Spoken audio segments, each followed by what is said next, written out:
Waktunya makan siang. Duh, merah semua nih. Pasti pedas rasanya. Buat kamu yang suka makanan pedas, dijamin cocok makan di warung Tangkil Sari dekat Balai Desa Tangkil Sari, Malang, Jawa Timur. Di sini menyediakan berbagai varian makanan super pedas, mulai dari sayur sampai lauk. Di warung ini tersedia menu varian yang rasanya tidak pedas. Terjangkau loh, kikil sekitar Rp10.000, kalau ikan sekitar Rp20.000. Dengan harga yang terjangkau, gak heran ya kalau antreannya seperti ini.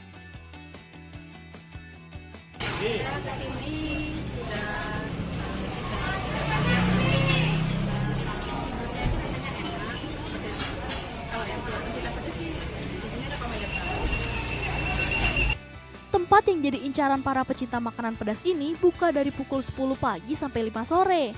Tapi kalau kesini jangan terlalu sore ya, nanti kamu kehabisan.